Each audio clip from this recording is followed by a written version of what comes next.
and get back to LA, and now they're playing the clubs in LA when, again, they're just so different from all these other fucking glam bands.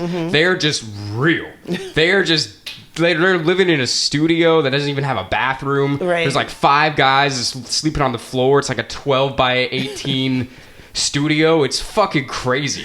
These guys are insane. Like, I think there's a quote from like Jimmy Page and like Ozzy Osbourne that they like lock their doors immediately. You know, they were like, whoa. They're like, what's going on with these kids? They're scared. These kids are scary. No, if I were these old bands, I would love these guys because, you know, you're watching like the glam happen. You're watching like the 70s end. And then here come the 80s with these kids. I personally would love these guys. And a lot of them did. Yes. Yeah, but it's just crazy how, you know, they just worked their way up from, you know, I mean, they were literally basically homeless. Yeah. Right? And they went from that to just, they start playing all these clubs in LA and they start to just create such a buzz for themselves. Yeah. That it's kind of hard to ignore. Yeah, definitely hard to ignore. And I do want to pop in here and say homeless in LA is different.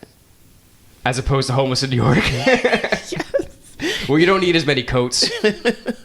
I was telling the story to my brother one day, and I'm like, oh, yeah, this person, he's like a surfer type. He's out in L.A., and my brother's like, oh, he's a bum. And I'm like, no. He's like, oh, no. Those are surfers over there, but over here we call them vagrants. And yeah, that just reminded me of Pulp Fiction. He's like, what do you want to do? I want to wander the earth. He's like, so you want to be a bum? With no currency and no job, that's what you're going to be, a bum. But anyway, not to get off topic here. We're still in LA with Pulp Fiction. We're still in LA. And Guns N' Roses are still in LA. Yep. So they're building up this huge following. Because nobody's seen some shit like this before. Because they are, like I said, like they are the real fucking deal. Yeah. Like that's the whole thing. That's why everybody was drawn to them so much. Because you're talking about an era where everything is so commercialized and sensational. Yes. And then here they come in. They're just like, yo, we're just trying to get fucked up and play rock and roll music. Yeah. I don't give a fuck about anything else. Yeah, they definitely hit the polar extreme of the excess on the other side, you know, of that pole. Like it was like crazy. But yeah, they had like one of like when the music comes out, it's still like the biggest or one of the biggest debuts in music history. Yeah. But there's still a lot that happened even going into that. Yeah, it's just insane. I'm just saying, like where they're going is like it's like swelling, like, you know. Like this is really some storybook type shit. Like you would never expect this to really happen. Yeah. You know what I mean? It's crazy how big they got, but yeah, so, and this is, I've said this to you before, this is like how I compare like the glam bands to Guns N' Roses. Okay. Like Motley Crue, right? Yeah. They look like some guys that would try to like steal your girl, right? Yeah. But Guns N' Roses look like some motherfuckers that would rob you for heroin money. Like, it is not the same thing. It definitely isn't. It is just so different. Yeah. It's like your girl's going with them anyway. And, you know, they might as well rob you while they're at it. It's like, oh, that's a nice watch. You don't need that, do you?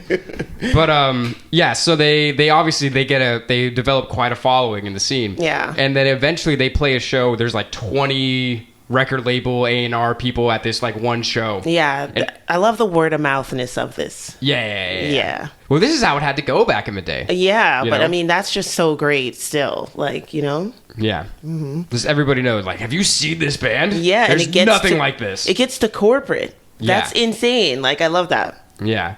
And it was so corporate, everybody was trying to sign them. Uh-huh. But there was only really one label that was willing to let them do whatever they wanted. Yeah. And that was Geffen Records, led by David Geffen. Shout out to David Geffen. Who, we got to shout him out. He's just great at finding talent and letting the talent do what they do. His stamp is everywhere. You know what I mean? Yeah. Yeah. So he was like, okay. He wasn't going to offer them as much money as some of these other people. Yeah. But he was going to let them do whatever the hell they wanted, and he was going to kind of nurture them to become the best that they could be. Right. And as a songwriter, that was really important to Axl, like the creative freedom, you know, which he definitely took full advantage of.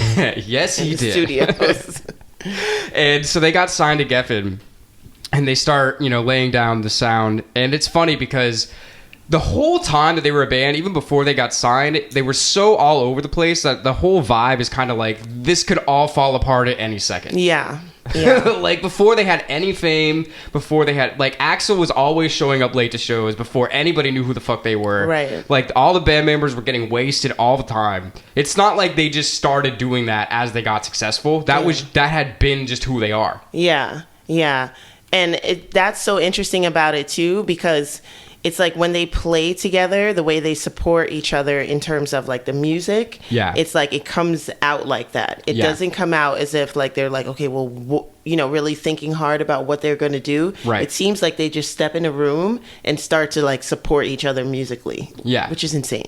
Yeah, and people have said it's like, like when they would be on stage, like they would just be so on the same like page that it would look like they were even like choreographed sometimes, yeah, but I can they believe weren't. It. Yeah. Yeah, that's just what they did. Exactly. And you can totally feel that. 100%.